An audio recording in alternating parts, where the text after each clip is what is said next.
Seja muito bem-vindo e vamos doutorar novamente. Hoje a gente vai fazer um vídeo um pouquinho diferente, uma temática diferente, um pouco mais sobre curiosidade.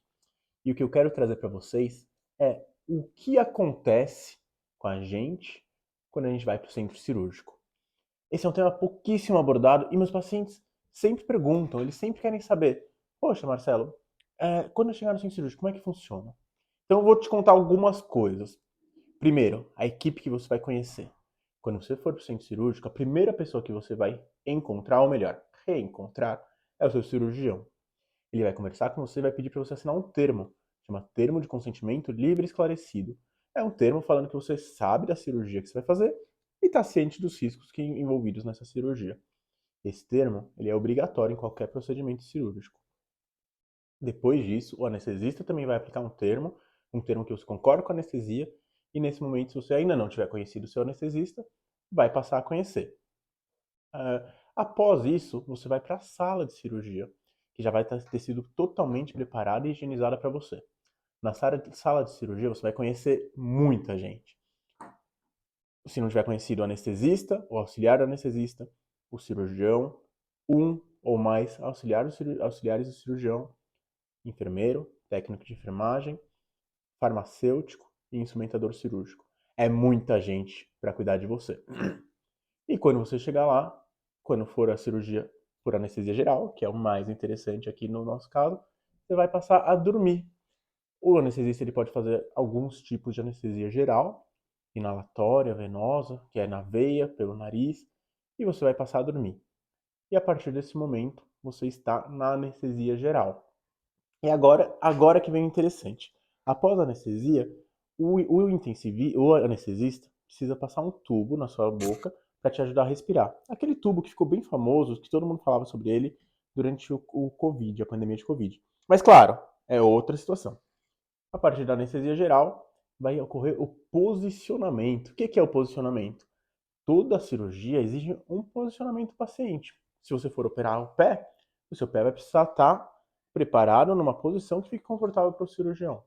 Se for operar o pescoço, que é o meu caso, que eu costumo operar o pescoço, seu pescoço tem que estar numa posição confortável para o cirurgião poder operar.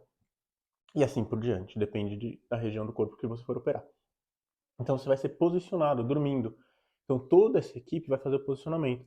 Prende braço, prende os pés, coloca amarras para o corpo ficar bem preso à maca. Muita gente não sabe disso. Por quê? Porque isso acontece depois que vai dormir e antes de você acordar já é retirada. E aí, depois da posição, vem a higiene do paciente, que a gente passa uma esponjinha na área que vai ser operada para diminuir a quantidade de bactérias. Bom, e agora vem um assunto mais delicado. Toda cirurgia que tiver mais do que 3 horas de duração, o paciente será sondado. O que significa isso? Que vai ser passada uma sonda vesical de demora para esvaziar a bexiga. Por quê? Cirurgia de mais de 3 horas, o paciente sem conseguir ir no banheiro, a gente vai acabar monitorando e também drenando, tirando todo o xixi da urina. Essa sonda, em cirurgias que a gente não precisa de controle no pós-operatório, a gente acaba tirando antes do paciente acordar para ficar mais confortável. Mas saiba que se a sua cirurgia tiver uma proposta maior do que 3 horas, isso muito provavelmente vai acontecer. Depois disso, a gente vai ter a antisepsia, que daí, lembra que a gente já tinha feito a degermação, que era passar a esponjinha com sabão, diminuindo? Agora a gente vai fazer a antisepsia, que é passar uma medicação um pouquinho mais forte. É o clorexidine alcoólico, ou aquoso, depende da região a ser operada, que vai melhorar essa antisepsia, diminuir mais ainda, tentar zerar as bactérias da pele. E em seguida, a gente vai colocar os campos cirúrgicos. Ou seja, uma coisa que surpreendeu alguns colegas meus, não médicos, quando eu contei. Quando o cirurgião vai operar, ele não vê o paciente inteiro. Ele só vê um quadradinho no campo cirúrgico. Então é como se ele visse. Igual o filme. Os filmes mostram de verdade, mostram certinho. O cirurgião só vê um quadradinho, que é o espaço cirúrgico que ele vai estar. E em volta disso tem o campo. E todo esse campo vai proteger o paciente da infecção.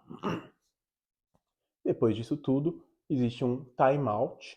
Timeout é um termo para confirmar todas as etapas que serão feitas, tanto pelo cirurgião, quanto pelo anestesista, quanto pela equipe de enfermagem, e a cirurgia, então, começa. Você sabia tudo isso? Tem alguma dúvida? Achou interessante? A maioria das pessoas não sabe. Se você tem algum colega, algum amigo, algum parente que vai passar por uma cirurgia e, e não sabe ainda essas informações, manda esse vídeo para ele.